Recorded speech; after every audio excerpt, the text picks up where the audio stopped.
Sego Sawaguego. Hello everyone, my name is Caitlin Tabiki and I work at Six Nations Polytechnic. I want to welcome you to SNP's public lecture series, Conversations on Cultural Fluency. We are pleased to be live streaming this event, so welcome to our online viewers as well.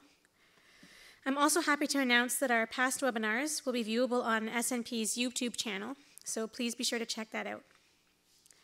Our vision for this series was to have a conversation with Indigenous researchers, scholars, knowledge guardians, and community members about topics that are important to us and we have a shared interest in learning more about.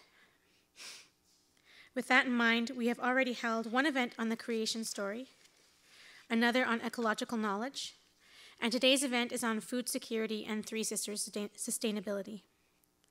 We hope you will join us again on January 8th for our event on governance and the Great Law, and again on February 5th for our event on treaty relations and the Two Row Wampum. Today we're very fortunate to have three guests joining us. We have Chandra Maracle, Katie Lynn, and Jane Matt Pleasant, as well as our moderator, Rick Hill.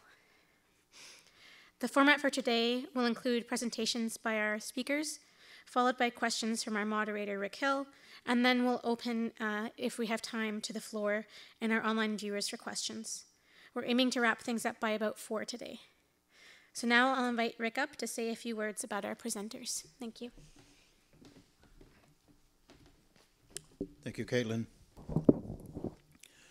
It's kind of a strange time to be having this because of the weather. Who'd ever thought on December 11th we'd have no snow? Well, it's happened before, and I'm sure it's going to happen again. But it got me thinking about the prophecy that our ancestors had about how things are going to change, how the weather's going to change. And in one of those prophecies, it says that the earth's going to withhold its sustenance. Things aren't going to be able to grow, and that people are going to suffer. One time I was in Hopi country out in Arizona, and I was quite impressed. In every traditional Hopi home, they have corn stacked up in their houses, almost like people store firewood. They're getting ready for that time, they say, when the earth will withhold its sustenance. Well, I began to think about, do we just sit back and wait for this to happen? Do we keep ignoring the signals that are coming from the earth?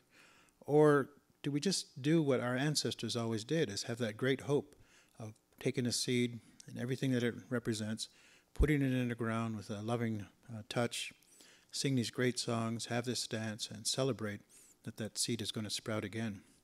Maybe that's the only way we've been given to cope with this kind of environmental change. We keep doing the things that our ancestors did. On the other hand, we've become a colonized people. Much of our knowledge, much of our practices, and much of the foods that we eat have now been colonized. And the very strength that our ancestors had that came from this loving earth through this powerful inheritance of seeds has become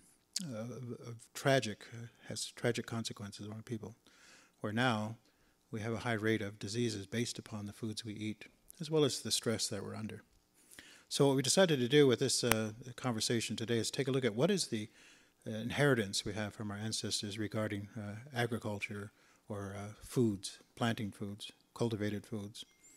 And how do we use that inheritance, that heritage, or the heirloom seeds, to pass on to the future generations that sense of hope that I'm talking about?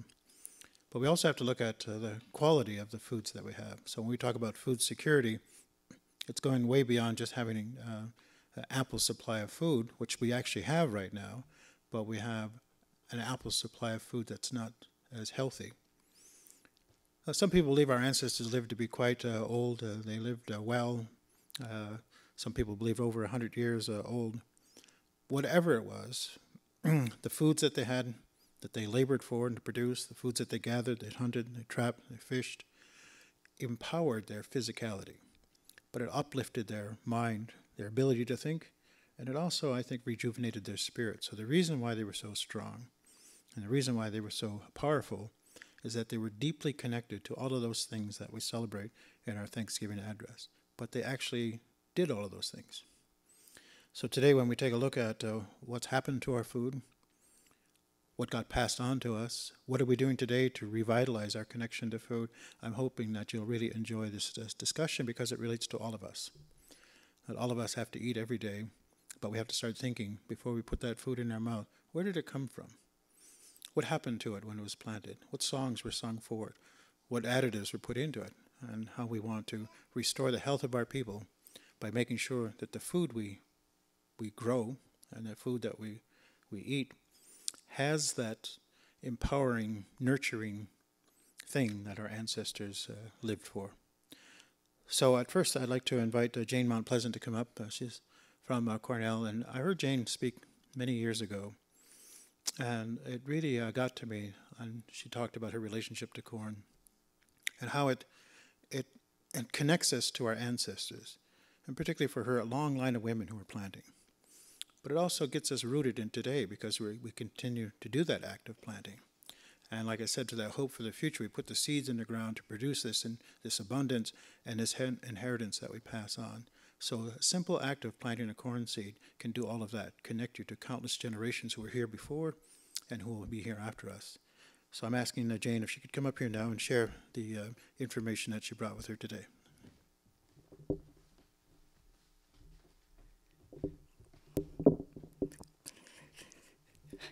Good afternoon, and thank you to all of the folks who have been responsible for putting this on. I'm really thrilled to be here to talk about not only corn, but corn, beans, and squash.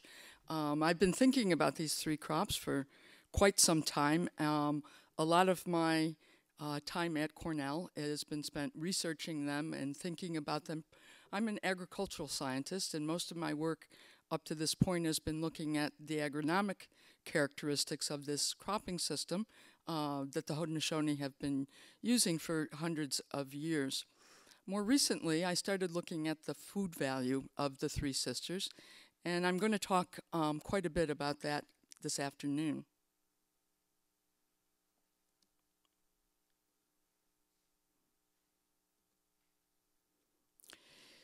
The Three Sisters cropping system, this corn, beans, and squash or pumpkin, is a system found all over the Western Hemisphere. And one of the first geographers that noted its importance was a guy, Carl Sauer, who in 1962, this was towards the end of his career, said that this was a symbiotic plant complex of North America without an equal elsewhere. And there's no better words for it today. But it has also been the foundation, according to Fenton, William Fenton, who said, the foundation of Iroquois subsistence enabled them to develop institutions of sedentary life. So we know that the Three Sisters, these three plants, have been really important, not only in the Western Hemisphere, but in the Northeast. Until quite recently, these three crops were thought by archaeologists to have arrived in the Northeast all at the same time, sometime between 1,000 and 1,200 years ago. But more recent work has indicated that actually squash has been around much, much longer, as much as 3,000 years ago, maize about 2,200 years ago, and beans much more recently, only about 700 years ago. And the complex, the three plants grown together from about 700 years before now. If we look at the Three Sisters in Iroquoia, we find in all ways that they're kind of central to cultural identity. They appear as major players in the creation story, in the words that come before all else, in the formation of the Great Law. They're key to social, political power and to subsistence.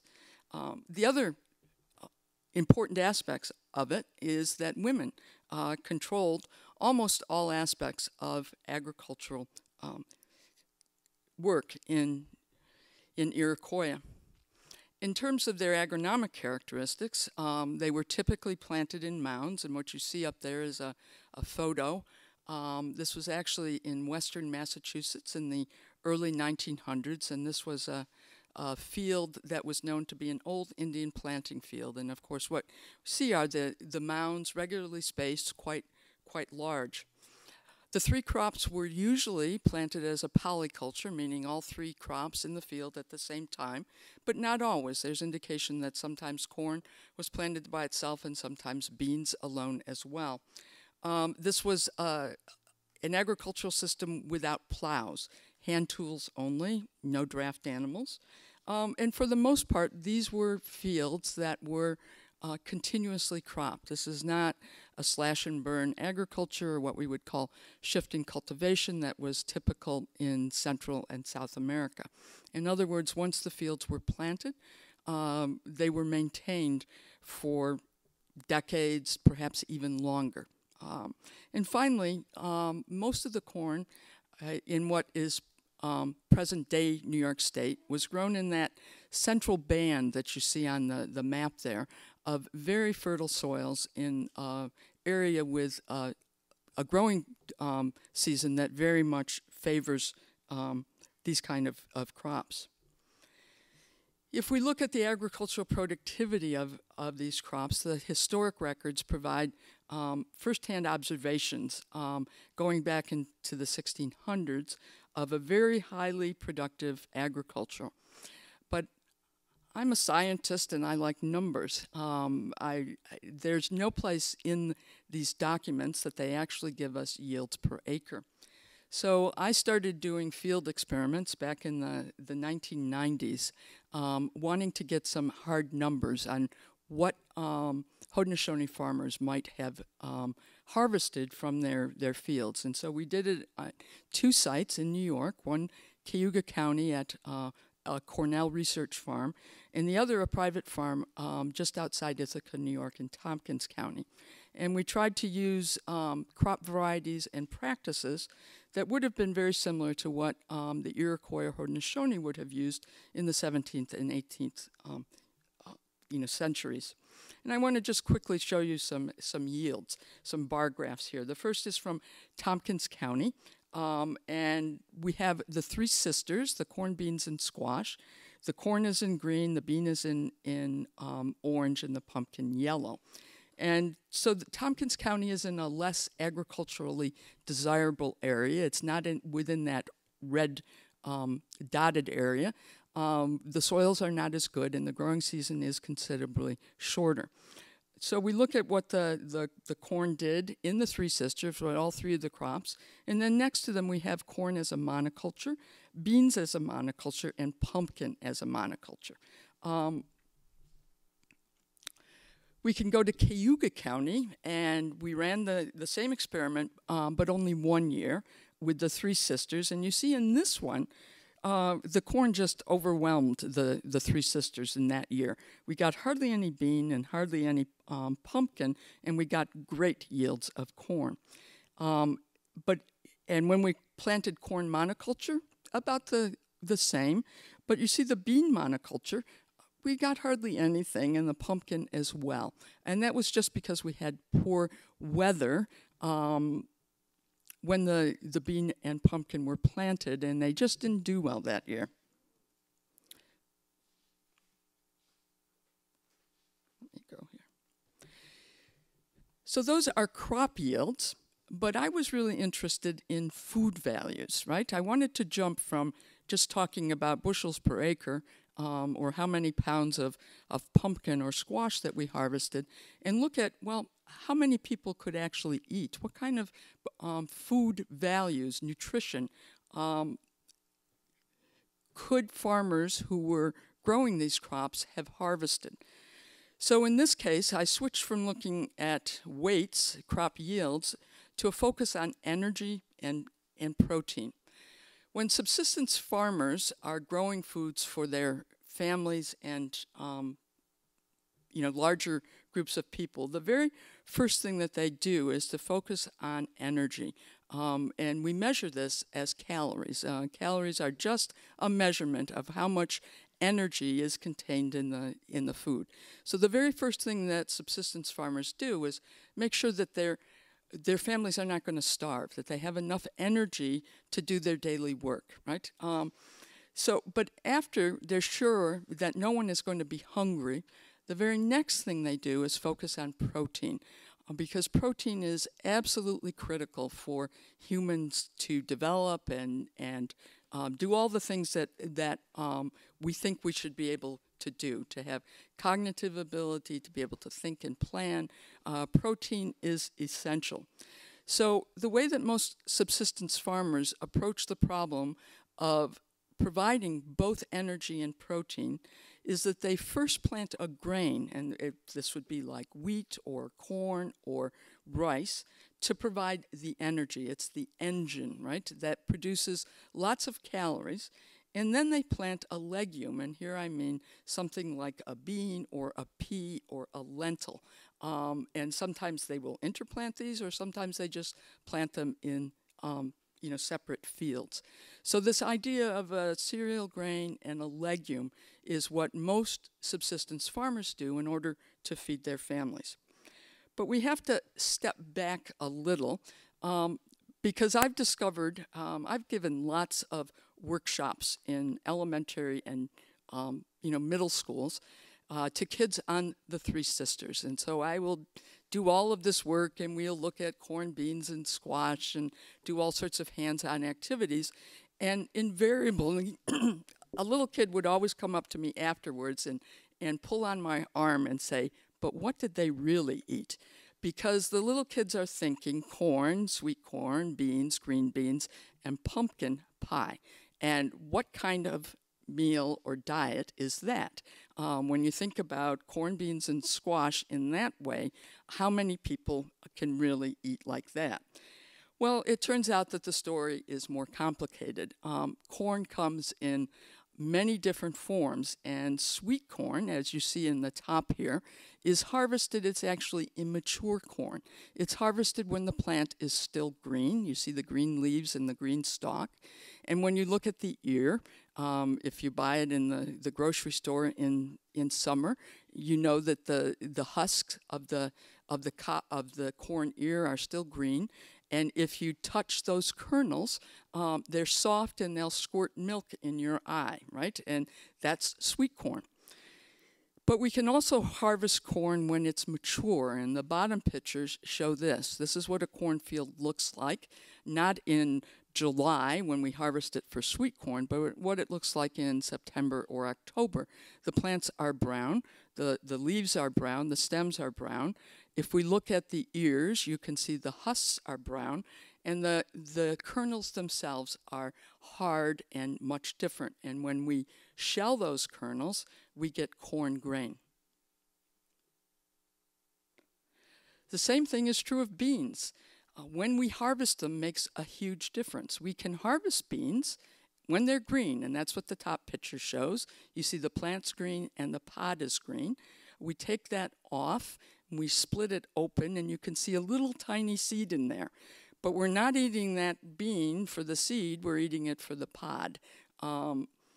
That exact same plant, if you leave it in the field longer, begins to turn brown the same way that the corn did, right? And you see in the bottom picture, if we want to harvest the beans when they're mature, the leaves and the stem are all going to be brown, and now the pod is no longer green, but it is brown as well, and we're not interested in eating the pod, but in the seeds, which have changed from those little tiny seeds to large beans now. Right?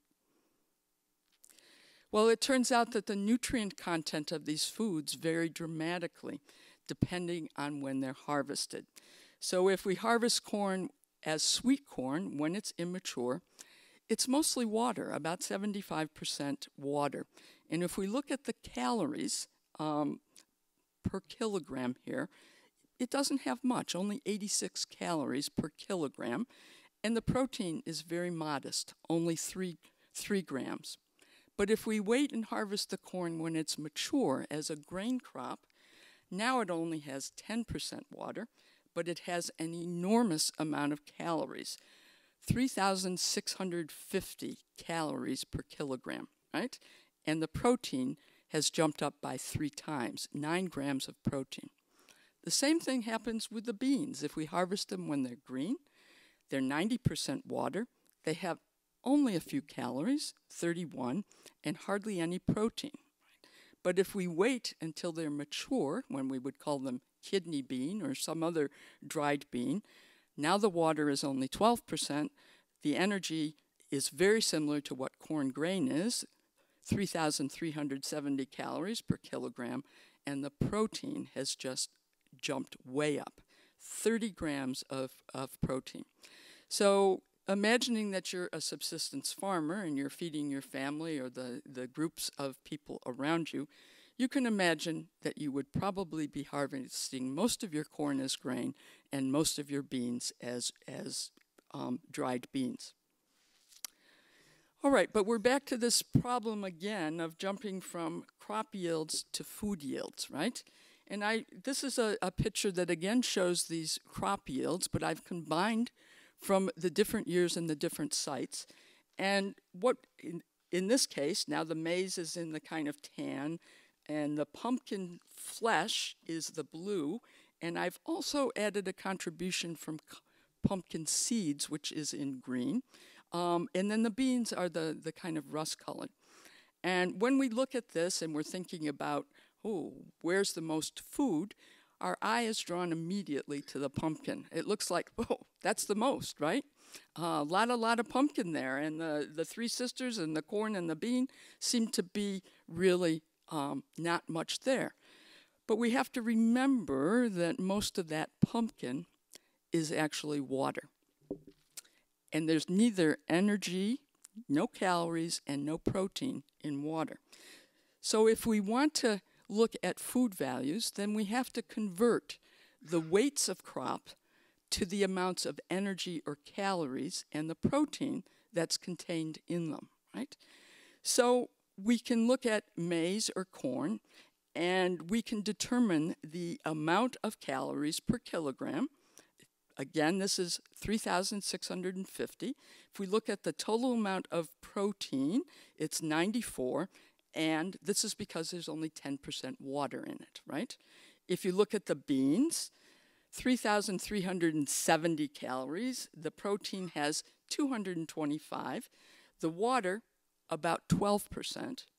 If we look at the pumpkin flesh, the one with the greatest weight, only has 260 calories per kilogram, 10 grams of protein, and 90%, almost 92% of it is water. The pumpkin seed, though, turns out to be really important, and that's because it has more energy than either corn or beans. It has 5,590 calories per kilogram. It has a huge amount of protein, 302, and its water content is very small, just 5% water. All right, so now we have some figures to work with, and we can use those figures with the yield figures to begin to calculate the amount of calories or energy in the Three Sisters against monocultures of these same crops. So we look at the Three Sisters, the corn, beans, and squash, and we add up all of the energy in those three crops, and we compare it to energy found just in a corn monoculture, to the energy found just in beans, and to the energy found in a pumpkin monoculture, which consists of both the flesh and the seeds. So what we see right away is the Three Sisters has the most energy, but not by much. And that's because corn monoculture has a tremendous amount of energy because the yield of it is so high. And beans, which are great in protein, but the yield of beans, even in the monoculture, was not much, right? So we get much less energy in the bean monoculture. And if we look in pumpkin monoculture, we actually do pretty well, and a large part of that is because of the pumpkin seed, right? So we looked at this and you say, well, energy, Three Sisters doing pretty good. If we look at the protein, the advantage of the Three Sisters is even greater. You see the contribution of protein from each of the three crops, the corn, beans, and squash. And the squash, both its flesh and its seeds, gives us a significant amount of protein, much more than even maize by itself, right? And maize has a fair amount of protein, But when it's planted within the Three Sisters, we get that extra boost from the beans and the pumpkin seed. We can see the bean monoculture.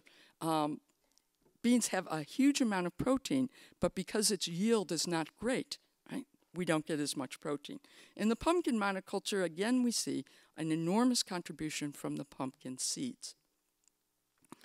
But some of you who maybe know a little bit about nutrition are thinking, but wait a minute, plants, plant proteins are actually what we call incomplete proteins because they don't have the full complement of the essential amino acids that we have to have in order to have a complete protein. So plant proteins don't contain that full suite of those amino acids. But the interesting thing about grains like corn and legumes like beans is that they have what we call complementary patterns, meaning corn is quite short in lysine and 309, right? These are amino acids, but these are the ones in which the beans are much stronger.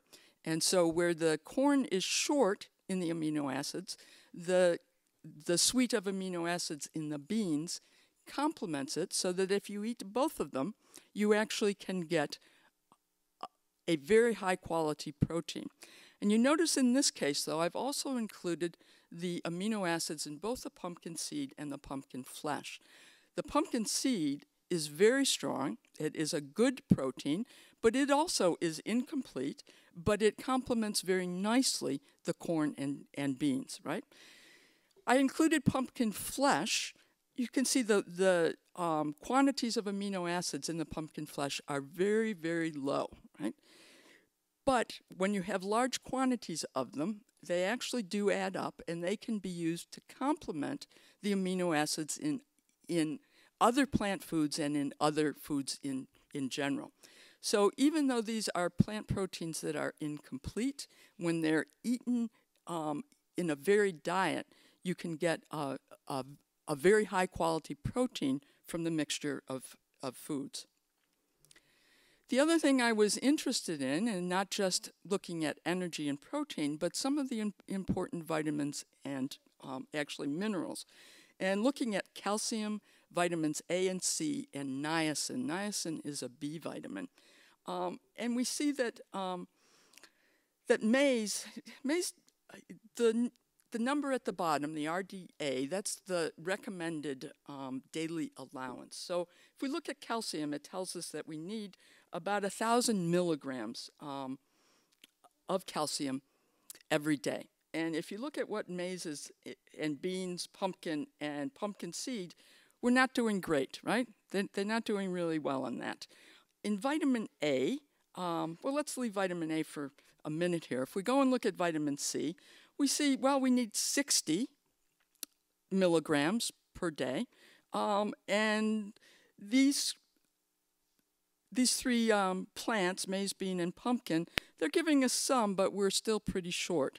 And if we look at niacin, we need 15, but we're still pretty short from these three plants. We go back and look at vitamin A. Maize and beans, zip, no vitamin A. But look at pumpkin flesh. We need 5,000 international units of these every day, and pumpkin gives us 8,513, right? So pumpkin is dynamite. It's a very, very excellent source of vitamin A, which is often lacking in many people's diets. So what we see here is that we're short on calcium, vitamin C, and niacin. Vitamin A, we're doing great. But then there is this process called nixtamalization, which is an Aztec word that means cooking the corn in an alkaline solution or wood ash, how we would make corn soup.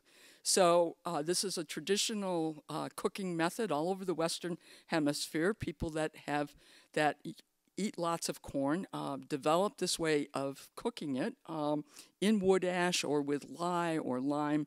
The very first thing it does is it dramatically reduces cooking time because the high alkaline solution breaks down the outer seed coat of the corn kernel, so the water gets in faster and is able to soften it. So it reduces the cooking time by about a third, right?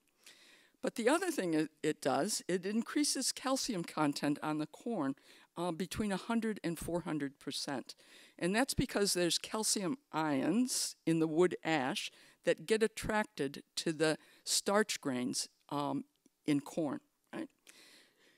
So we increase the calcium, but the third thing it does is it improves the protein quality. So remember we talked about the amino acids in maize. It's really short in lysine tryptophan, and nixtamalization increases the relative amounts of these amino acids, which means the overall protein quality is higher in corn that's been cooked with wood ash than it is with corn that hasn't. The other thing that this process does is it increases niacin, which is a B vitamin. This is the vitamin that prevents pellagra. And the reason that it does this is that because tryptophan is actually a precursor. It's the substance that you need in order to make niacin. So when you have corn with increased tryptophan, you automatically increase the amount of niacin. So in the Western Hemisphere, before colonization, there was no documented cases of pellagra any place in the Western Hemisphere. And it was only after colonization that that many corn was exported and started to be grown in Africa and in Asia. And many poor farmers ate nothing but corn, and they didn't nixtamalize it. They didn't, the technology that went along with cooking the corn in an alkaline solution did not go with the corn seed to Africa or to Asia, and they didn't have beans. So they were eating diets that were sometimes as much as 90% corn, and they developed this terrible disease both in Africa and in Asia. In the United States, in the late 1800s and early 1900s, many poor white farmers in the Southeast also developed this disease because they were also eating corn that had not been cooked or prepared in an alkaline solution, and they had no beans either. So pellagra is a nasty disease. It kills people, but the process of cooking it in an alkaline solution in wood ash was something that indigenous peoples used routinely in the Western Hemisphere, and we never saw that disease here. All right, but I want to go back to this. I showed you a lot of comparisons of the Three Sisters versus monocultures, right? And I said, look how great the Three Sisters is, even for energy. Even against maize monoculture, it does great, and against bean monoculture or pumpkin monoculture, it is far, better. You're much better off doing this. But what this comparison assumes is that Haudenosaunee farmers would have chosen to plant the Three Sisters, or plant just beans, or to plant just pumpkin. And in reality, that's not what they would have done. They would have said, instead of planting the entire field to corn, or the entire field to bean, or the entire field to pumpkin, if they had decided not to plant the Three Sisters, more likely they would have taken that field and put part of it into corn, part of it into bean, and part of it into pumpkin, right? It would not be a choice between the Three Sisters or beans, right? The choice would have been between the Three Sisters, or let's divide the field up and plant our corn in one part, our beans in another, and our pumpkin in a third. So in order to better understand the advantage of the Three Sisters in a field compared to that same field planted to the to monocultures of the three crops, we have to have a different comparison. And so visually, it would look like this. The farmer might decide, all right, we've got these three crops. I'll put a third of the field into corn, a third into bean, and a third into pumpkin. The farmer might also decide, no, the corn is really the best. I'm going to put half of the field into corn, a quarter into pumpkin, and a quarter into bean. Or, no, I'm really putting all I'm really going to depend on that corn. I know it's really the best crop. 80% of the corn is going to go in, 80% of the field is going to be corn, and just 10% bean and 10% pumpkin, right? So let's look at these comparisons now to see what the energy yields are. So this shows us just calories. So if the field was divided 1/3, 1/3, 1/3, that's the first bar there, and we're looking at the total calories that would have been produced, and you can see it's not great, right? It's about 6 million, right?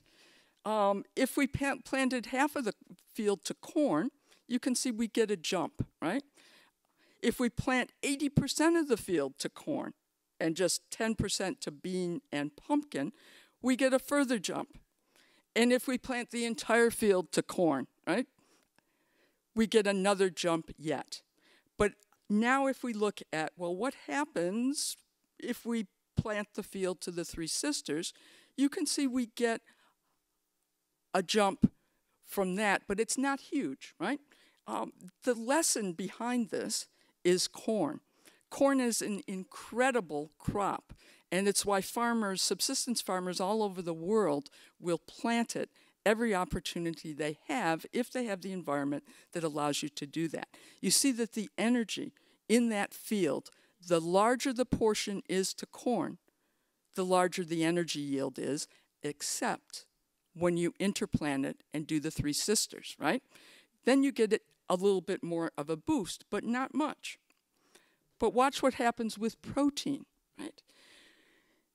If we plant 1/3, 1/3, 1/3, we get quite a bit of protein, 225 kilos, right? And we get a little bit of a boost if we go 50% corn and 1/4 with the beans and pumpkin. And we get a further boost if we go to 80% corn, and a further boost yet if we go to 100% corn. But look at the boost that we get from the Three Sisters. That's a significant jump in protein.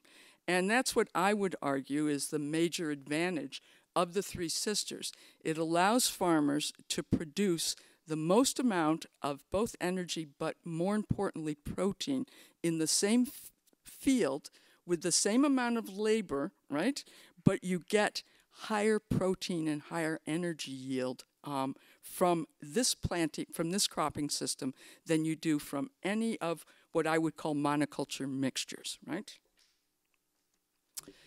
One last question that I'm interested in is, well, how many people can you actually feed off of a hectare of the Three Sisters? How many people could we support?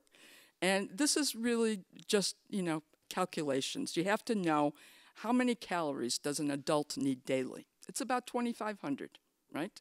2,500 calories per person per day. And we need about 60 grams of protein. These are for active adults. So you just multiply it, 365 days per year. We need almost 1 million calories per person per day, per year, right? And about 22 kilograms of protein. So then I just look back at the yields, the food yields that we were getting from there, and we can begin to say, well, how many people could we, support on this? So I'm using these three comparisons, they're actually 5 comparisons of the monoculture mixtures with the corn monoculture and then the Three Sisters. And here, the 2 different bars, the light tan bar is energy or calories, and the rust-colored bar is protein.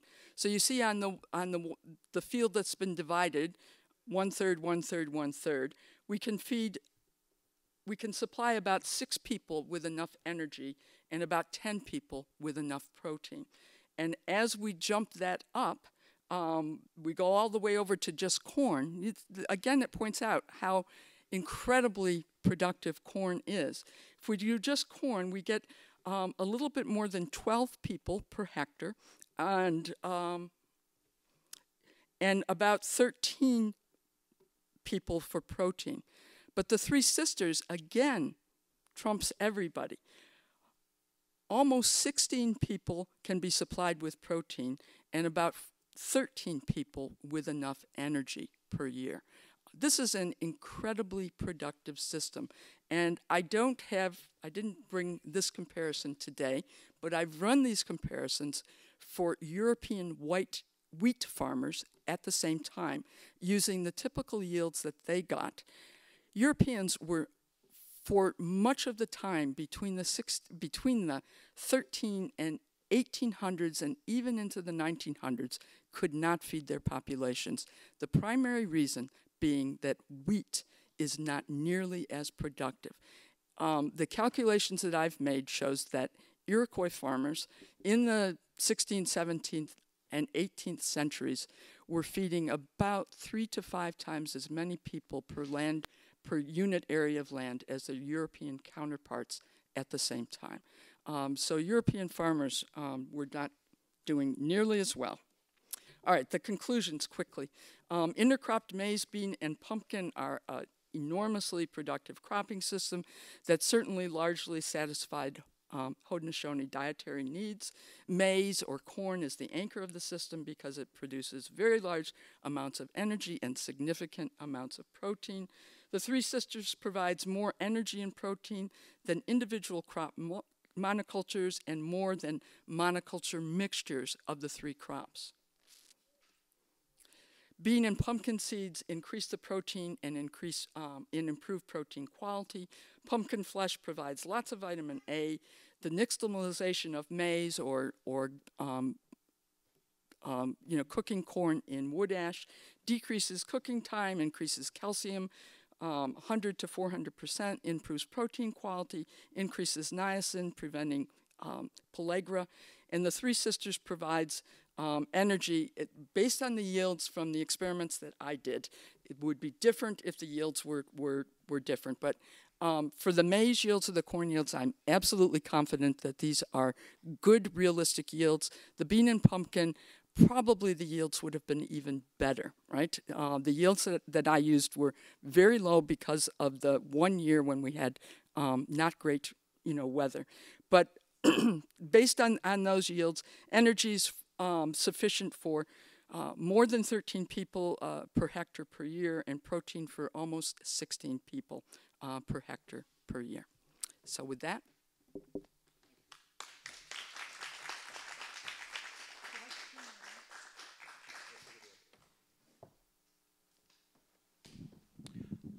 Some nutritionists or dietitians will say that diabetics shouldn't eat corn because it will affect their blood sugar. And on one reading, the sugar content that you talked about in the corn certainly is high. But I often wonder, are they talking about this kind of corn, or are they talking about modified corn?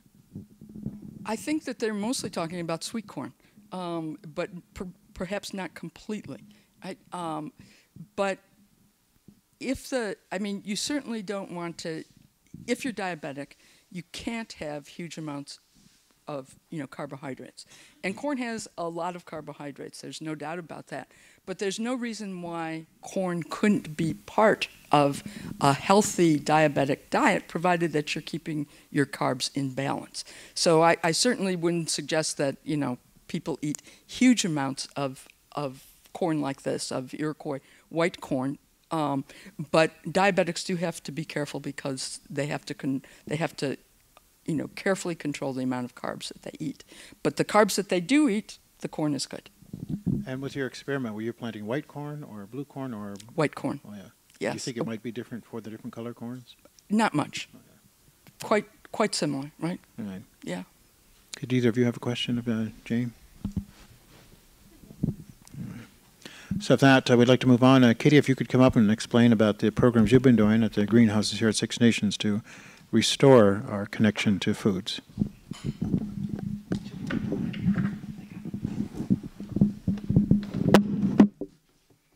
My name is Kitty. I am the greenhouse grower at the R Sustenance program here on the reserve. The greenhouse is it's just a small part of the program. It's the biggest building, but it's a small part of the program. We run the farmers market on Saturdays from May 4 to Thanksgiving, and then in the winter we do it just every other weekend inside of the greenhouse sometimes, depending on the weather. We have a good food box program that we run, which is once a month you're able to pre-purchase a box of really good vegetables and fruits that are the farmer we work with tries to stay within the 100 kilometer. He generally stays within the 50 kilometer rule, with the exception of perhaps the tropical fruits like the oranges, and we haven't found an orange grower nearby yet, but we're working on it. I'm going to try growing lemons in the greenhouse. Not the same as an orange, I realize. The Good Food Box program is actually a nationwide program, so it's not something that we are doing ourselves. It is a program that runs all across Canada, and we are the portion of the program that we are part of outside of a city. We are from our reserve because of our promotions and talking to people and etc. Half of the order that city puts in is from us, and they're like 10 times the size of us. So it's kind of inspiring and wonderful. The Good Food Box program, like I said, runs once a month. You come in and you order, and then the following week you pick it up. We're going to be trying to implement a program in the new year where we will do a class following the day or two, like within a couple days of getting that Good Food Box, where we'll talk about ways to prepare it and how you can use what came in that Good Food Box. I love the Good Food Box program because sometimes you're introduced to things that you may not have come across before or been introduced to before. Parsnips comes to mind. Lots of people go, my carrots have no color, I don't really want them. Can you put these aside for someone else to have? I prefer orange carrots. I remember growing up, my mom would cook parsnips and I would hold my nose and eat them because we had to eat whatever you were given. That's part of how we were raised. But we did a little thing where I just sat there on Good Food Box Day when parsnips came and said, here's what you can do with them. And we had such a response back about how they liked the parsnips, they enjoyed what they did. It was just a little casserole where they whipped them up and put a little herbs and spices on top and a little bit of butter, because butter makes everything better. And so that's one of the tiny pieces of how we are trying to re-promote the older foods, because parsnip is an older vegetable. So that's our Good Food Box program.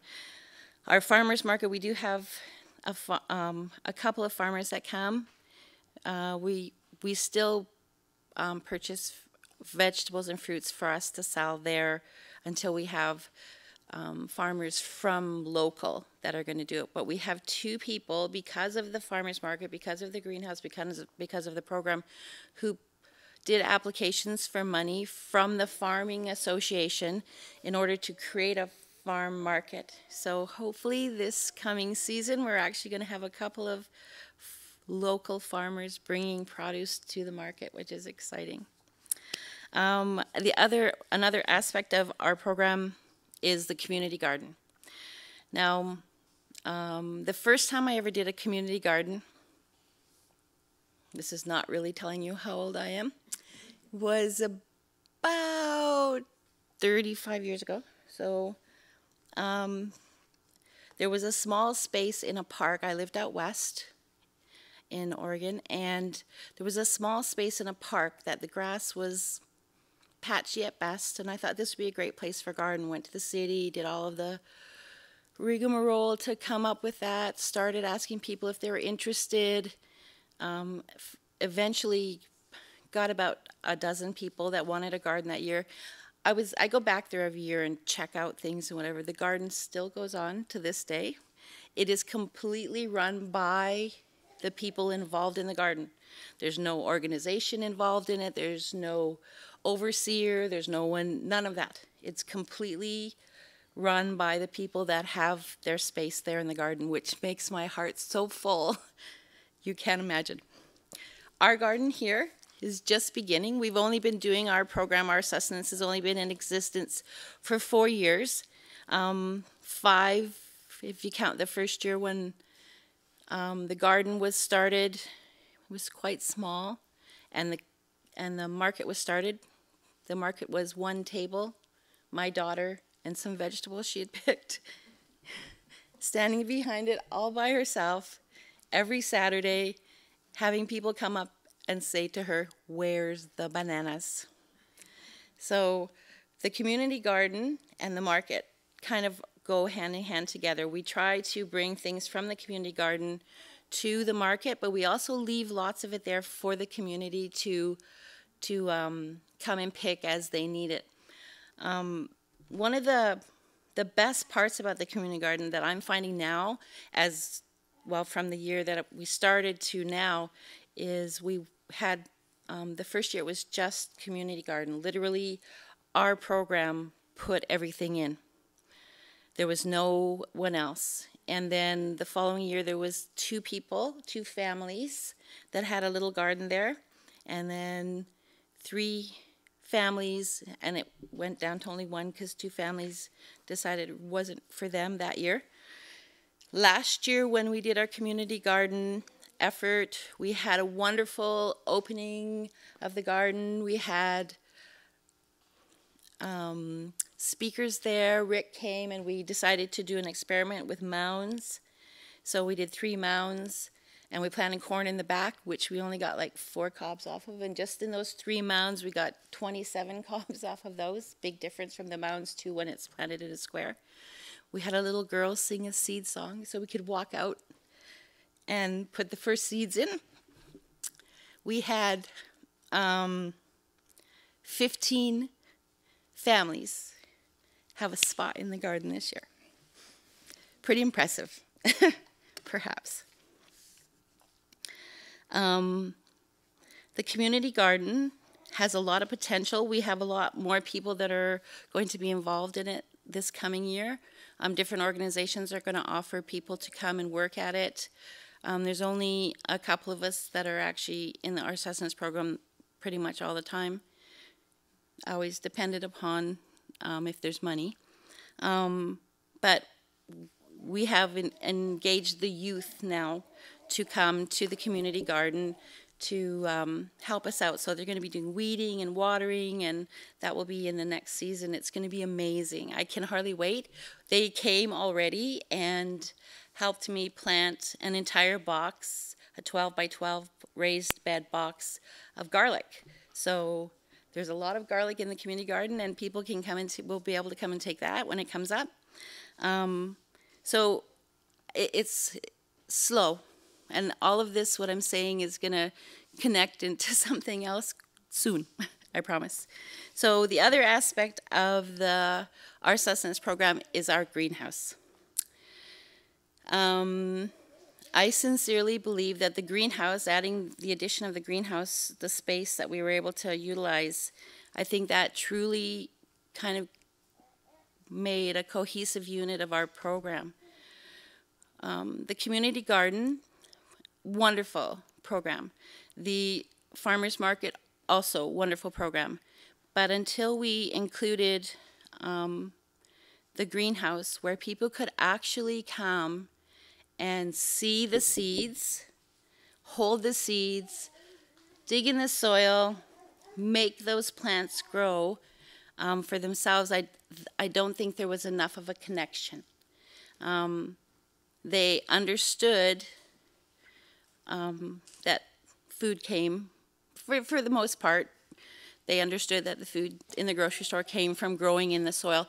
I have to say, however, we did have a few children that came, because we did school programs too.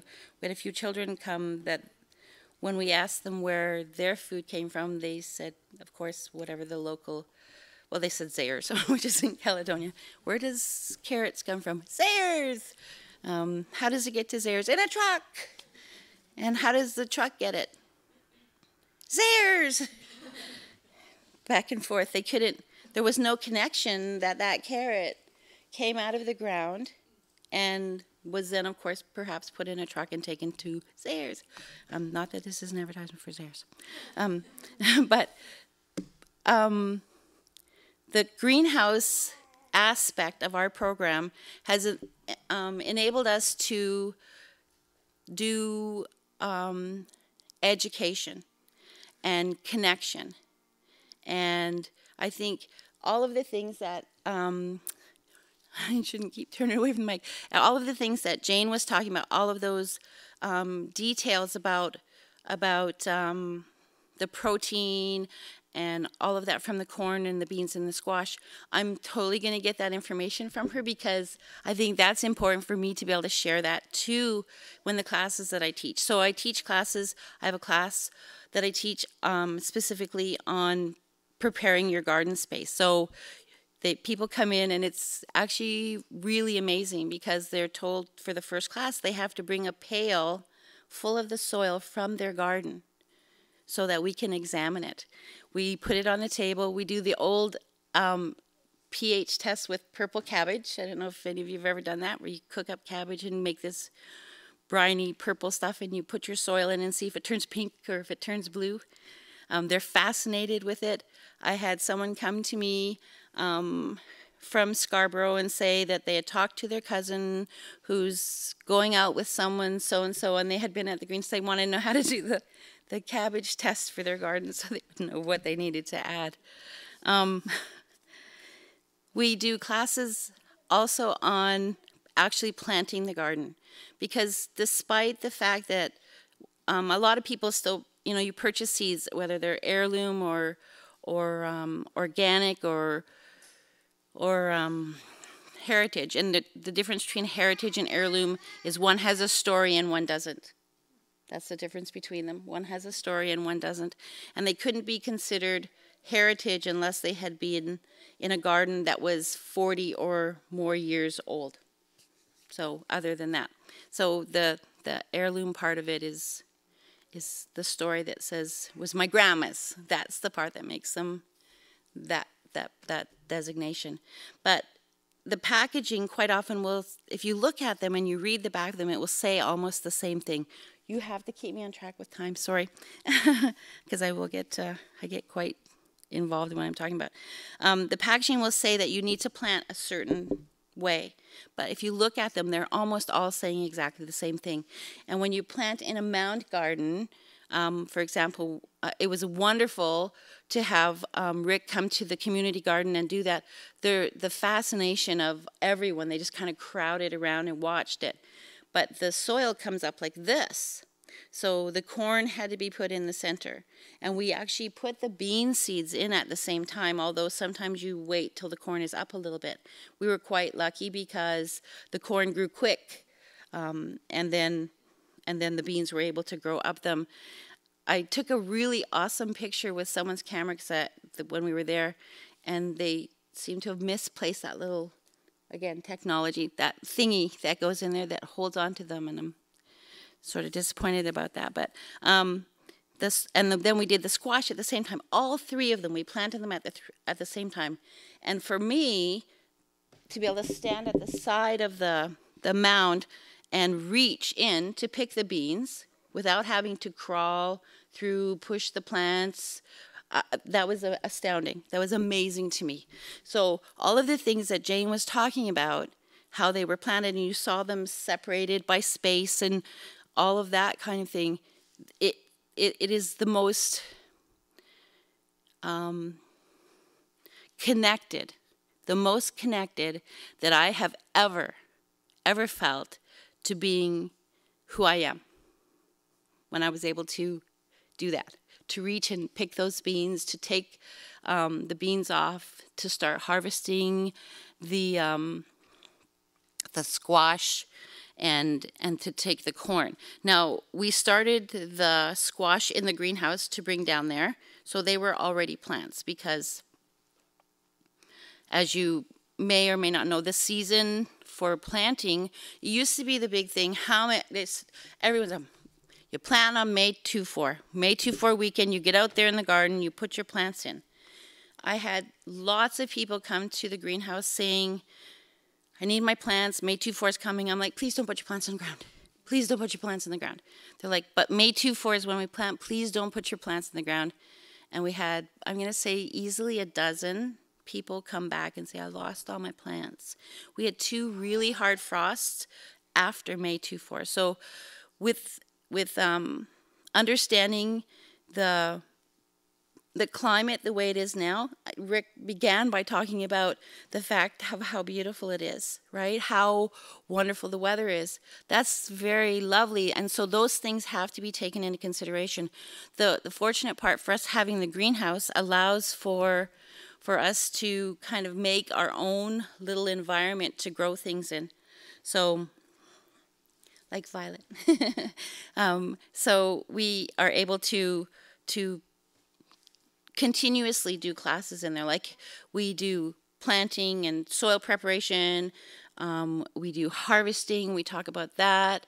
I want to include all of the part that Jane talked about. Now, why we did that, and the reasoning behind the nutritional part of it.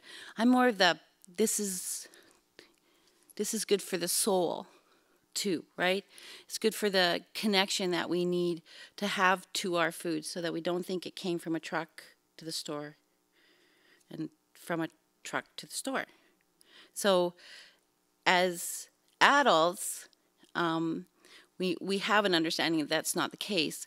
But if we don't begin talking about that in a different way with our children, or the children that we come in contact with, or that are in schools or whatever, they're still going to have that difficulty of making that connection. I know with a certainty, because of growing up the way I did with my mom, and I said to everyone kind of sort of a chuckle about it, but when we moved, because my dad was in the armed forces, when we got there, we never ran straight to the house that we were going to live in for the 6 months we were going to be there, whatever. We ran to where we were going to put the garden in. That was my mom's first thing, like, where's the garden going to go? Where are we going to plant the things that we need? We had an opportunity to talk a little bit this morning, and maybe this will help you to understand the importance of helping children to connect to food too. When I was young and the garden would start to grow, I would go to the garden and lay in the garden where the corn was growing. So it is all about the corn. It's always about the corn. Because for me, they were like friends. They were like someone I already knew. And I relayed this morning a little bit that I had an experience in the greenhouse where one of the children that had been part of a program came in and talked about how they grew these big friends in the garden. And he was talking about corn. So there is a connection there that we need to understand. I know that part of what I'm to speak about today is about food security or food sovereignty, and there's a bit of a difference, and I really loved being able to hear Jane discuss that. It was amazing. And then Chandra kind of pulled it all together for me, where food security and she'll probably talk more about it, and food sovereignty, that connection, I'll let you do it because it was so beautiful. But I'm going to tell you, this is what I read. It was in the 90s, and I read this, and it was from the World Food Summit. And this is what they said about food security. Food security exists when all people, A-L-L, all people, at all times, have physical and economic access to sufficient, safe, and nutritious food that meets their dietary needs and food preferences for an active and healthy life. All people, at all times, access. We are very blessed with the area that we live in. We talked about that too, about how this space we call home, this territory in particular, has pretty much everything we need to grow anything. Again, perhaps not oranges, but, you know, pretty much everything. Not, well, we could always just grow an herb. There's herbs out there that are just as nutritious as oranges. But if we don't feel the connection, that if we don't have that, if we aren't able to look in the garden, or we aren't growing things and we don't see corn and we don't say, there's some of my friends, or I know this in my soul, I know who this is, or what this is to me, and how it connects me to my ancestors. We judge success by, quite often, by how much of something has grown, or how big something has gotten, or how many accolades something receives. For me, in our program, after the first year, we came to the first garden season, and for me, this will always be forever the biggest assurance to me that what I was doing was the right thing. Okay, so I'll get through this. I'm sorry. We had 7 families brought in, dragged in actually, by their children. They were part of one of the programs I did. And those children said, we have to go to the greenhouse. You have to talk to Kitty. She said, we have to grow our own food so that we are sustainable and sovereign. And those 7 families had a garden for the first time. And of those 7 families, they didn't have even a garden in the history close enough for them to remember. So not grandparents, not great-grandparents. There was no growing of their own food, no connection to the earth, no recognizing the spirit of the corn to us, no understanding how a mound would grow or how a garden would grow. 7 families led by children.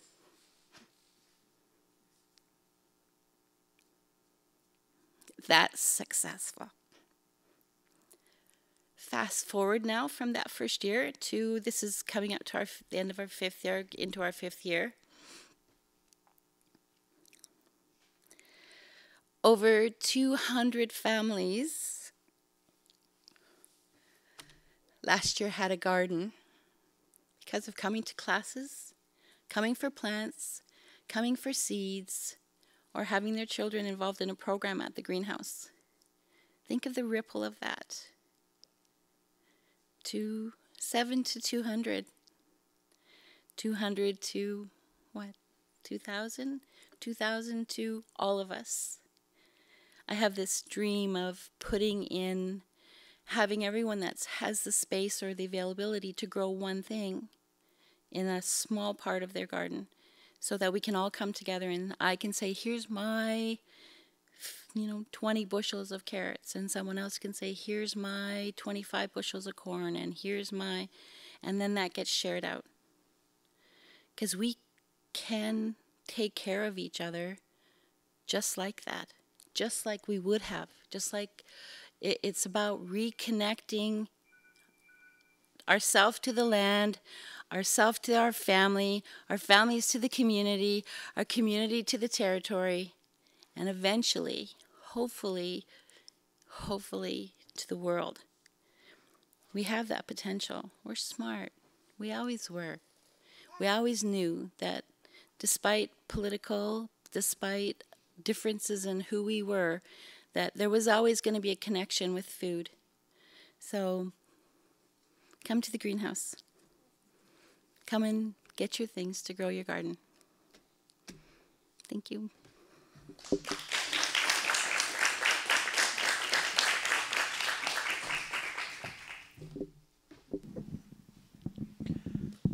Actually, I went to the greenhouse one time and I couldn't believe it. They actually sprouted yoga. There were people all over the place doing yoga in the greenhouse, and that was quite an achievement too. Jane, if you could talk about your concept of food sovereignty, I think it would be interesting to share that with us. Sure. I mean, I think food sovereignty includes having access to food in the amounts that it's safe, that it's nutritious, and that it's something that you actually want to eat. But I think that food sovereignty recognizes that food is more than just fuel for our bodies, that it actually embodies our culture, our knowledge systems, our sense of worldview and perspective, and it includes our values, so that when we think about food sovereignty, we recognize that food is part of a larger social, cultural, political system, and that we have a right not only to have the food, but to have all of the things that it's part of, so that the knowledge is there, that the ceremonies that are there, that people are able to enjoy the food in the ways that they think are important. So that food sovereignty is much more than just having the food that you need, but it's part of this larger sense that that food is really, really important, and it's important in ways beyond what just feeds us. So. And then you mentioned again the difference between heirloom and heritage. Is a story. Yeah. So I did a lot of investigation, talked to a lot of people about this, and that's the actual definition that they've made. Organic is totally different. Organic, in order to be organic, it takes a long process. They have to go through connection. But for our purposes, we do mostly from the greenhouse. We, like I talked about a little bit about this morning about the skunk beans that I grew. For me, those are heirloom because someone brought them to me and told me the story of how they grew in their grandma's garden. And that was the difference. I want to just say something really quickly about the food sovereignty, food security thing. I, too, believe they're interconnected. I 100% agree that there is a component in a food sovereignty system. And I believe that right now, right here, the people that are listening and us, we divide those categories up. So my strength, with all my soul, is to inspire people to grow their own food, right? That's my strength. And then I look to you guys to inspire them to do that culturally. I have a long way to go to learn that part of it. There are small stories that I can tell about being Haudenosaunee, little tiny pieces of that, because I traveled most of my life. I've moved everywhere. So I'm a little bit of everywhere. So I think if we can reconnect that concept of food security and food sovereignty so that the mesh is an understanding of each one teaches a portion of that, and then Chandra's lovely when she gets, I can hardly wait, that's my favorite thing. She talks about how it's more about all of us and every kind of food, how that will eventually be the cultural component that the world is looking for. I think that's important too. Well, just before Chandra begins, I'll tell you a quick story about corn. Okay. It's a Tuscarora story, how corn was introduced to our people. And they said that people were suffering because there was a famine. Things weren't growing very well. And all of a sudden, they were living by the side of this mountain. They heard this voice up the top of the mountain. And it was calling to this particular old man down in the village. And he was kind of a scrawny old man because he was suffering from not having enough nutrition. But the voice kept saying, "Come on up here and visit me. Come up here to visit." And it was such a charming voice. He couldn't resist, but he thought, I'm not going to be able to climb up there. And the voice kept encouraging, "Come on up here. You'll be able to do that." So this old scrawny guy climbs up to the mountain. He gets to the top. He's looking around. All of a sudden, he sees this very beautiful woman standing there. She was all dressed in white and just kind of glowing. And she says, "Come over here. I want to talk to you." And so as he walked up to her, all of a sudden she lay down and she says, "I want to do more than talking." And of course, this is an old man, and he says, "I can't." I said, "Well, this, are you kidding?" He says, "I haven't been able to do that for years." And she says, "Don't worry." She says, "Come here, everything will be okay. We'll make it work." So they lay down together, and what she told him is that you go to sleep, and when you wake up, there'll be something here for you. So he goes to sleep. Of course, he wakes up. She's gone.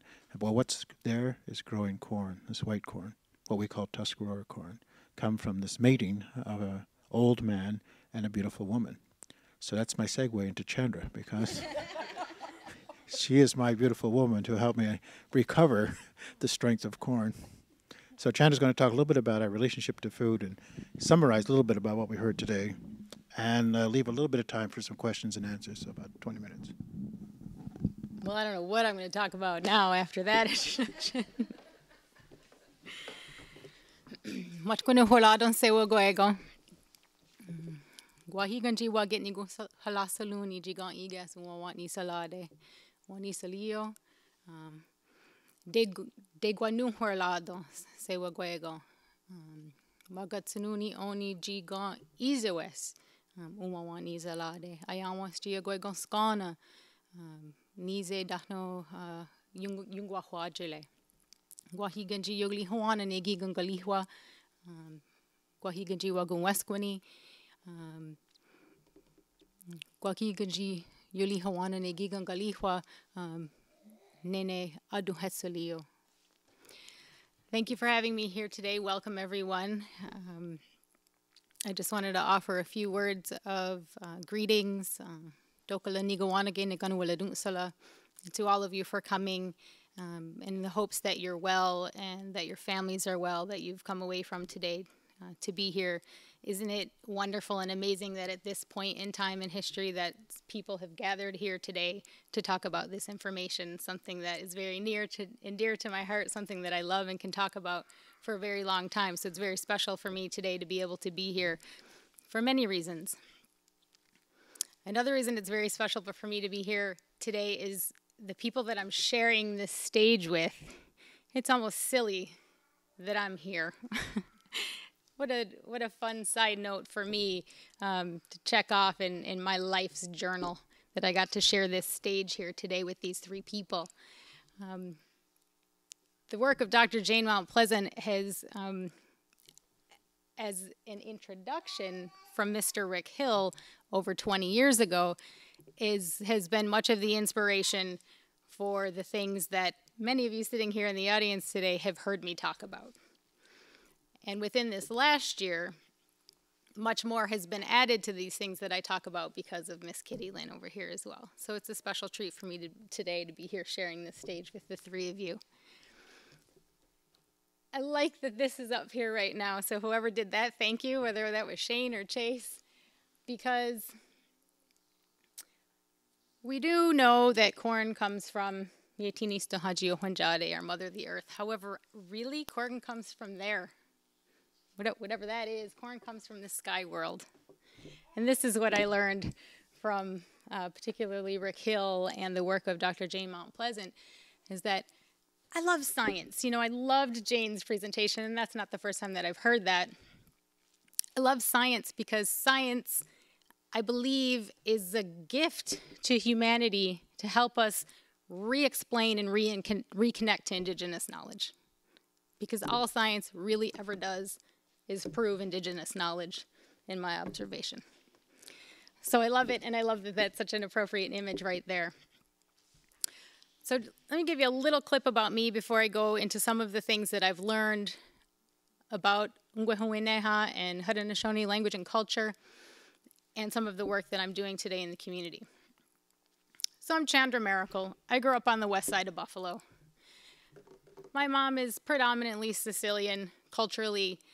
My father, who's passed on, was a Mohawk iron worker. So consequently, I'm extremely passionate about food and also really stubborn, as my husband will attest. So having grown up in a family that was passionate about food, sat around the table for hours and hours talking about anything with lots of food in front of us, I'm kind of hardwired for such a thing. to just have the concept of food. And some of you here today have been at my table and know that there's nothing more I love really in life than to just be sitting around my kitchen table with my apron on, having served you something that I hopefully just made you feel really good. That's something that I really love to do in life. And I believe that that's something that is inherited both from Sicilian culture and from Haudenosaunee culture.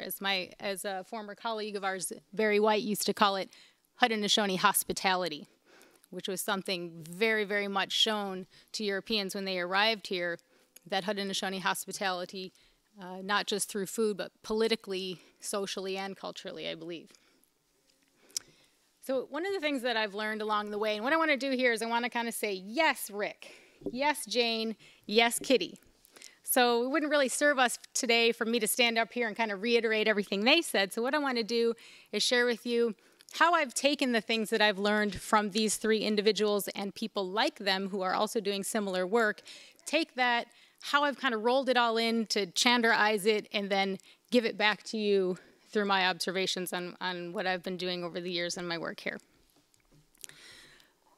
So just as you all saw me feeding Violet over there, when we come to the world now, our first form of food and sustenance, hopefully, is, if things go well, is through our mom's milk, through that woman line, which began right in the creation story when Sky Women came here, having come from a place where there was an abundance of corn. So we know that corn comes right from the spirit realm, therefore food by nature is spiritual, and our relationship to food is spiritual. There's no doubt about it, and it doesn't have to get all, warm and fuzzy and emotional. It's just the scientific fact as well. As we have moved about on the planet, the one who became known as Sanguayadiso, he taught us how to use that corn on this planet to be able to survive on this land. But we also know that we were gifted that corn when Sky Woman's daughter, when she passed on. So the first grave actually here on this planet became the soil through which these foods that Jane just so brilliantly told us everything about how they work for us, that's where they grew. They grew right from her body. So we are absolutely connected to those foods here on the earth, connected through them to the sky world. So that's our first relationship to food as we know it here on the planet. And I don't think that growing up in the 1970s and 80s on the west side of Buffalo, I really thought much about my relationship to food past maybe Kraft Dinner and Campbell's Soup and Lender's Bagels. And I know there's a lot of other people that's the same thing for us.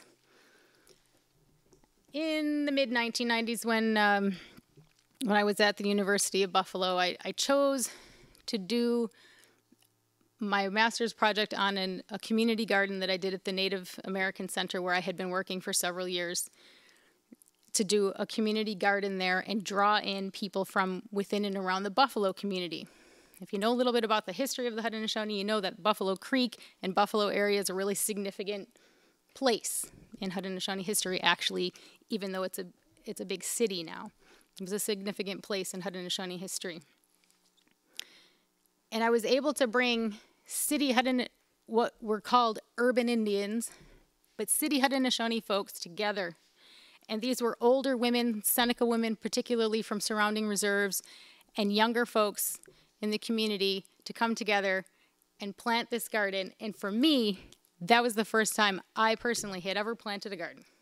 So it's probably much more thrilling for me than it was for those kids or for those elder women, but it was really fantastic. And when we harvested that, and we took it back to my house, and we cooked up whatever we had, and we shared that meal together, and I'll never forget that. And I think that was a precursor to some of the rest of the work that I was going to do when I came here to this community of Six Nations about 11 years ago. So food and education then were some things that I was really passionate about. And I began to think, well, how do we get food and Haudenosaunee-ness and education and put those together? Well, fast forward, a really, really long story short. About 6 years ago, I had the good fortune to co-found a new school here at Six Nations call Skaluhyaze Goa, Jodala Gunt Goa, Jiundawiat Dakwa, what we call the other everlasting tree school in English. And one of my main tasks that we're a Ganyatgeha initiative, Ganyatgeha being Mohawk language and culture, methodology-wise inspired by Waldorf education. And my main task there in the beginning was to develop the nutrition program. And the reason I did that was because of these folks here. And because of the things that I had learned so many years ago about Haudenosaunee-ness being inextricably linked with food. Starting with the creation story, the advent of the peacemaker.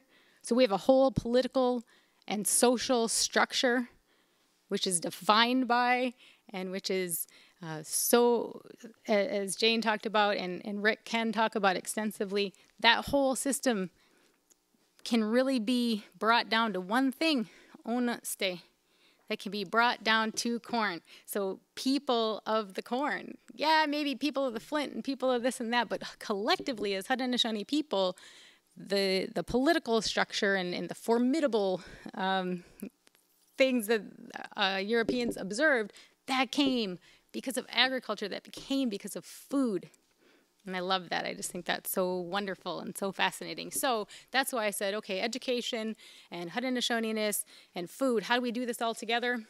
Well, that's something that we've started to try to do over at the Everlasting Tree School. Fast forward a little bit from that, several years ago, Rick sponsored something at Six Nations Polytechnic through the Indigenous Knowledge Centre. It was a Haudenosaunee seed exchange, and this is this really wonderful event that happens every year, and it travels around to different Haudenosaunee communities where people who have been doing the work on the side of Jane and Kitty, growing food and saving seeds, are invited to come and share those seeds and trade with each other to keep these things going. And as much as I love and appreciate that, admittedly, I don't do that. That's not my forte. I did a community garden once, and I muddled my way through it. I don't have a green thumb.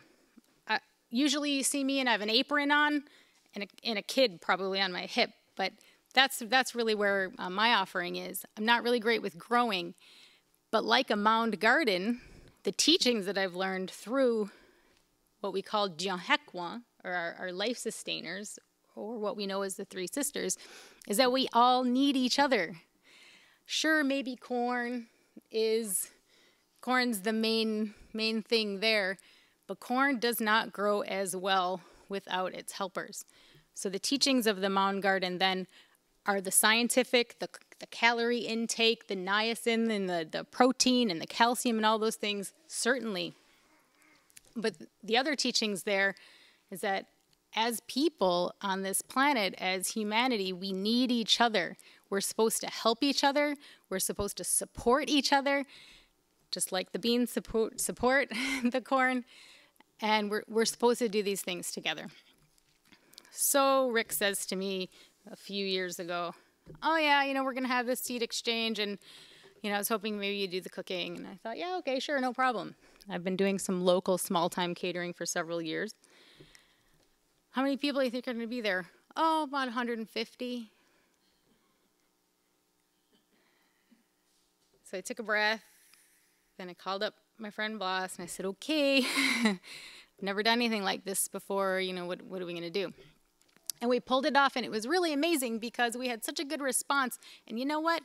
Hardly anybody even said, we just had breakfast snack, lunch snack, dinner, and we didn't have any sugar, wheat, or dairy the entire day. And it really wasn't a thing. And it was still delicious, and it was still wonderful.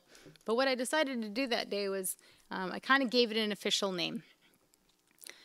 So I talked to some of my Mohawk language teachers, and I said, does this make sense?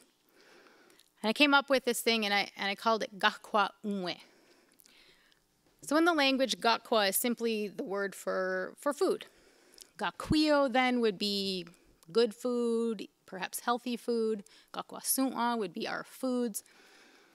There's a term that many people are familiar with, which is Ungwe Su'a. Ungwe Su'a, or Ungwe Hunwe, generally is the term which describes human beings in a Haudenosaunee context as being real people, not as opposed to our non-native brothers and sisters being fake or artificial or saccharine, just that we are real and that we're corporeal. We have these bodies here on the earth as opposed to our relatives in the sky world. So unwe hunwe. So to me, ga kwa unwe, and it's totally grammatically correct. It's a word. Checked with my Mohawk language teachers. I didn't just make it up. Well, I made it up, but it works. So to me, it means original foods in their original state. But like what Kitty was saying, the reason I really chose that word and that concept is because Gakwa Unwe does not just include Haudenosaunee foods. And I chose that as a concept for two reasons. First of all, because the teachings as I learned them, particularly from Seneca women around the Buffalo Creek or Buffalo City area, those teachings say that we don't exclude people. And when it comes to food, we don't exclude people either, which will shortly be my segue into food sovereignty and food security. But Gakwa Unwe then becomes original foods in their original state anywhere on the planet. So back in the 1600s, in the bioagricultural warfare tactics of Europeans against the Senecas in what's known as the Ganondagan era, the burning of perhaps upwards of 1 million, certainly several 100,000 bushels worth of corn. Also, it was noted that about 1,500 apple, possibly peach trees were burned. Apples and peaches didn't exist here, as we know them, prior to European contact.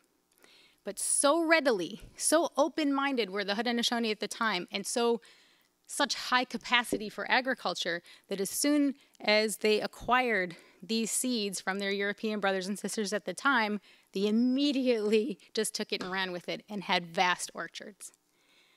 So those folks at that time were so intelligent and so open to change that they said, that's good, that's beneficial, that's useful, okay, we'll take it, and we know what to do with it, and they produce really high yields with it. So if at that time people were smart enough to do that, I think today we can be smart enough to say, we can eat foods from other cultures and other people, our brothers and sisters around the world, but I would caution that we should only do those foods that are Gakwa Unwe, original foods in their original state, no matter where they come from on the planet. What we've done instead of in North America is we've started eating foods that aren't really foods. Foods that contain all kinds of stuff which have taken them away from that integrity of food, original food in its original state. So to me, Gakwa Unwe is a concept. So I kind of have done that as well in the community. So I was asked this question earlier about food sovereignty and food security, and I thought, at first I thought, that's not my thing, that's not my area. I like to put my apron on, and I like to talk to people, and I like to feed people, and I like to eat really well, and eat a lot, and eat often. To me, family is whoever happens to be sitting around my kitchen table. Family and community. So I had to think about, what does food sovereignty mean to me then? What does, I like to still pretend that I'm an academic every once in a while, so I had to, think about what do I have as a response to this? And I started to think about it.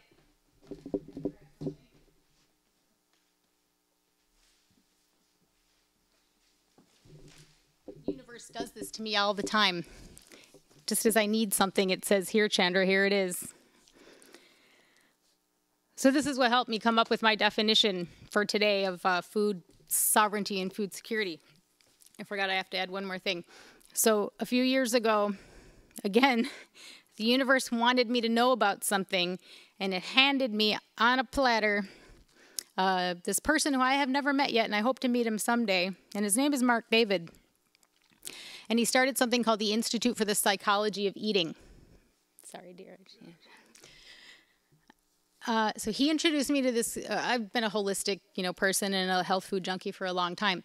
So mind-body connection and those things, I've been in tune with that for a while. But he introduced me to this concept of eating psychology. And so for me, anytime I hear the word psychology, I immediately think Gatnigunhlio. And Gatnigunhlio is this Ganyat-Gehar, this Mohawk word, and this concept of good-mindedness. But what I learned from my language teachers, most words in Ganyat-Gehar aren't things. So Gatnigunhlio isn't really a thing. It's not like a ball or a tennis racket. It's a doing or a way of being. So having this good mind is really more about using this good mind and utilizing it and putting it into action. So I got to thinking food, education, kids, eating, Ganyat-Gehanes, psychology, all these things. So then I started thinking, I know a lot of pretty smart people with PhDs, and then I know just, people on the street who've been living the culture for a really long time that even never went to school, and a whole lot of people in between. And I started to ask myself, why do really smart people who know this stuff already, why do they do things that aren't really in alignment with the stuff that they're talking about? And it's not about saying, you say that, but you don't do it. It's not that simple. So I thought, I know these really smart people, and these are the people that I learned this stuff from, the people that I give my thanks and gratitude for teaching this to me. Some of the most unhealthy people I know, physically at least. And I couldn't figure out how to help them or figure out, why there's this gap sometimes between what we say and what we do. And psychology of eating helped me to begin to start to fill those gaps. So then I went back to all the teachings of Jane Mount Pleasant and the teachings of Rick Hill and a host of others, John Mohawk, Deyohahá, Barry White Deyohahá, and a whole bunch of other people. And I began to fill in the gaps by saying, let me go back through Haudenosaunee cultural history, starting with the creation story and the advent of the peacemaker and the story of Gaihuio, and a whole lot of other things in between, the story of Tadadaho, the story of Hadui, and all these things, and how his food affected them, and how did they affect food? Because everywhere you look, every time you turn around, there's a story about Haudenosaunee-ness. I guarantee you there's food in that story. So I had to go back through like 22 years worth of stuff and put on my food goggles and look at it again a little bit differently, along with the concept of Gatnigunhlio, and try to figure out why do we have all this knowledge and we can say all this really great stuff, but there's this gap in between. And how do we help our parents and our grandparents' generation? Well, we know, of course, intergenerational trauma through colonization has added particularly to a lot of these things. In the post-colonial area, we had other stories around, food and how we did things before that. So when we eat food, or actually when we take anything in through our senses, it's about how we're digesting that food, not just what we're eating. Because for a long time, we didn't have to even think about what we're eating. We didn't have to talk scientifically about what we're eating and how many calories per hectare we were eating, because it was just naturally built in. And that goes true for everyone on the planet, including the Haudenosaunee. So we didn't have to think about food in the way that we have to think about it today. So how do you digest the food that you're eating? Well, that depends a lot on what you bring to the table in terms of your ancestry, the person that you've come to the world, the culture you've come into, for example, and the stress response that colonized people, historically traumatized people, the stress response and the stress that's put on your body in terms of digesting food, to me, is one of the greatest reasons why we have this, what I want to call, collective indigestion. We haven't been able yet to properly digest and assimilate and eliminate the trauma of the things that have happened in our collective history. So, I found this headline yesterday. Dear my new Hamiltonian, welcome to your new home. Hopefully and surely your fellow Canadians, along with their warm Tim Hortons coffee, can help you get used to the life in Hamilton in no time. And here's a picture of a beautiful adolescent Muslim girl as an immigrant to Hamilton. So, I've been working with Kitty and some other folks on something called the Healthy Roots Initiative here in the community. And last night we met to talk about a program of the Healthy Roots, which is known as the Healthy Roots Challenge. And so I was asked to come up with some narrative for a brochure and an extensive pre-contact Haudenosaunee food list, which I drew most of the sources from work that Rick has done. And I thought that this is a great thing to do, to reconnect to relationship to food, but also relationship to culture. So historically traumatized and colonized people, we often all have a different relationship to the culture itself, not just to the food of that culture. So depending where you're kind of at on the cultural continuum could be how you're expressing yourself in a cultural context, even in this community. So I thought, okay, food sovereignty, what does that mean? We're free people, thankfully and luckily, here in this community. We aren't at war in particular with anyone, and we're pretty much free to eat what we want. So food sovereignty and food security, these are things that I do like to talk about, but what I really like to talk about is your own personal sense of sovereignty. How do you feel that you personally are in control of what you put into your own body? And if you don't feel like you are, why is that? So these are some questions that I wanted people to ask themselves. And one of the people at our meeting last night is a non-native fella married to a woman from here. And afterwards, we were all feeling really groovy, and it was really wonderful. And go home, and he, posts on Facebook, and he says, I just witnessed decolonization tonight. And he says, I don't understand how Canada could do this to these people, and I don't understand why Canada doesn't want to know about how wonderful these people are. And well, I think that Canada is coming. And some of our friends from Toronto are here today, actually. And Canada's coming back. Canada's coming back to Six Nations, right, Kitty? We see it all the time. Canada wants Haudenosaunee knowledge. Canada needs Haudenosaunee knowledge. They're coming. Are we ready? When they come, are we going to greet them with the Haudenosaunee hospitality that folks did 500, 400, 300, 200 years ago? Or are we going to greet them with our collective indigestion and our bitterness and our resentment? Or are we going to cultivate a new relationship with our Canadian brothers and sisters? There's a lot of pros and cons there, I understand, but something to think about. Lastly, I have to address this quote here. Several weeks ago, some of you may have seen in one of the newspapers here in the community that something's coming here to downtown Ohsweken.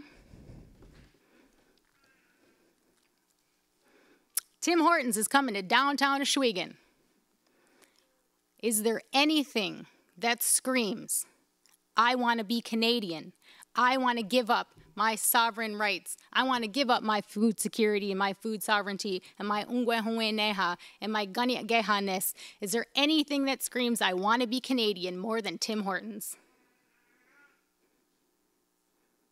Tim Horton and his descendants are not coming here to force Tim Hortons on us in downtown Ohsweken.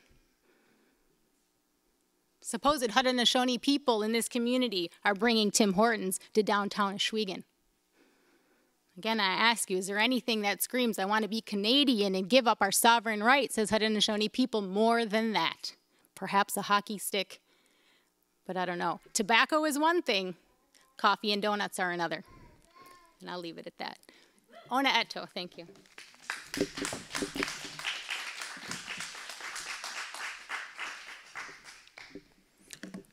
Now, I won't even say where they're going to build Tim Hortons. They all know. Because that's where I used to live, and that's where our children were born. So hopefully we left enough good positive energy there to change that. At the same time, you know, in our community, you can go to corner stores and get cornbread. You go to our community events and we have corn soup, fry bread, and a lot of things that we consider to be traditional. What we heard today is that we have a bigger legacy in that, a bigger history in that, and a lot more work to be done to decolonize our personal thinking, our community thinking. But I think we also heard today that we're well on the way of doing that. There's great strides that all of you have put forward. And I can feel this movement, particularly when you talk to young people and young families. They want more. They want to live their cultural values. They want to keep these practices part of their daily routine. And maybe food is the one thing that we can say for sure. Here's what you can do to manifest this inheritance. So I can see some big things happening. Unfortunately, we're running really tight on time, but we have just a few minutes. If anybody has a question or comment, or you have a question among yourselves or comment, does anybody have anything of if you have a question, I can repeat it. I know you're all anxious to get to the refreshments in the back of the room. Yes, ma'am. I just wanted to see, can we talk a little bit about how to move that forward? Because we have to bring what was just talked about together, right? And we have to talk, because we have lots of crops all over Six Nations. They're just corn, there's one crop. Or tobacco, which is not an edible crop. But how do we move that forward? Because we know that we can get a calculation of how much it's going to cost to feed the community members, right, to make sure everyone has access to the food, but how do we move it forward collectively? Right? Yeah, so the question is, how do we move this all forward collectively and get past this issue? You want a response to that?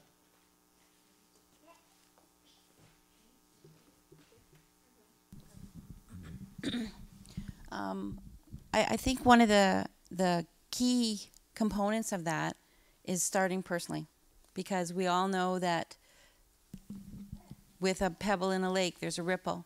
So if a whole bunch of us become pebbles and jump in and push that information forward, a lot of the times when people come to the greenhouse, they don't even know, and this, I'm sorry to say this to you, don't even know the corn, beans, and squash mound planting. They'd never heard of it from here, people from here. So continuing to do lots of local information sessions, but literally doing them. You coming to the garden and doing that was beyond. We couldn't have held 25 talks and got that much information out to people. Seeing you standing there and listening to you talk, there was like grandpas and grandmas and moms and dads and children and teenagers. We affected a huge change. I can't even tell you how many of my families that planted gardens came and said, we did the mound thing. We did that Rick's mound thing, and it works. I'm like, it does. It really works. They felt connected. So then from that, I was able to direct them back to you, back to books, to stories, whatever they needed to do to make that connection. And I am always reluctant, because I know grassroots things now in the year 2015 are slow. But grabbing onto something you said about making that connection with technology, I think if we are able to do our own individual things, but broadcast those out on Facebook, hey, I planted my garden, I did the mound gardens that I saw Rick do in the community garden. I know there's people I know that their Facebook has 1,500 people on it, right? So I think that is, for me, that's the key way, the number one way. It always has to come from the people. You can do articles, and you can do books, and you can do talks, and those have impact, but they never have the same impact as someone saying, hey, Jane, did you see what Rick did at the community garden? That was cool, right? Right? That's where I think, and that's the old way. I know that's the old way, but I think if we incorporate the technology in that we can do that. And it's literally by doing it. We have to do it. We can talk about it all day long, but it's not going to be of any use to anyone unless we're actually doing.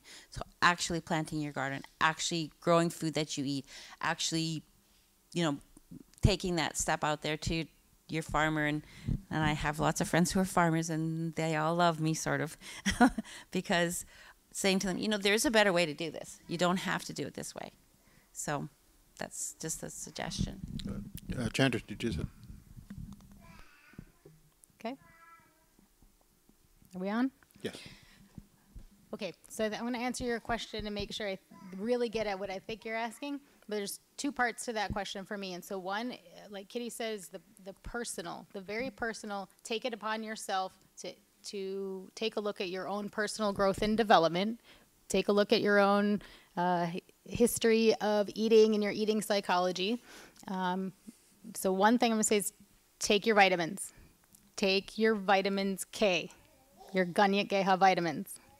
Take your Skana, your Gazat Stansala, your Gatniguhlio. Take your vitamin J, your vitamin Joy, your vitamin L, your vitamin Love. Not kidding. These things are just as important, if not more important, than niacin and calcium and all of these other things. Serious. But the other way, I think, is not so much grassroots, but we have to raise the standard that every time we get together, we cannot serve the things that are counterproductive to the things that we're talking about. We just have to stop doing it. It's that simple. So we have to help each other do it. We have to use the teachings of the Mound Garden, but we have to start doing that today. So every time you order food, you have to help the people that are going to provide that food for you to provide the food that you want them to provide, that you're going to serve the community. There was a book come out once, I think it was called If the Buddha Came to Dinner or something, and the question it fundamentally asks is, if God, Buddha, Sangwayat Diso, came to your house, what would you serve him or her? Would you serve him craft dinner? If we start looking at each other as manifestations of that, and every time we have people come over, serve them the best quality food that we can. So every time we have community meetings, there's a lot of money floating around this community through programs. Put the money towards the food instead of, you know, little plastic gadgets and fridge magnets, you know, and all these other things. Forget about all that. We don't need a single other thing to clutter up our homes. Put every cent into higher quality food, particularly when we're sharing food together. So that's my main thing, is to say we have to start doing collectively. And I like the use of social media any way we can. I'm just not really good with it. But I think Katie, the idea is that we have to start having more community meals, or at least having more evenings every night in your own home where more friends are coming over and you're cooking and doing things together. No one knows more than I how isolating it is to be a stay-at-home mom with 4 kids and a husband and having all 6 of us needing to be in 6 different places at one time. I get it. I know it. And it doesn't matter how much we know up here sometimes. We have to help each other in terms of getting the food, what's grown on our tables, and then into our mouths. We have to raise the standards for each other, and we have to do it together. Thank you. Thank you very much for that. Unfortunately, we've run out of time for this session. I want to thank all of our guests here today, Jane, Kitty, Chandra. Thank you so much. Can we give them a round of applause? And just a reminder that our next session will be on January 8th, and that's on governance and the Great Law. So we hope to see you back then. So thank you very much, everyone.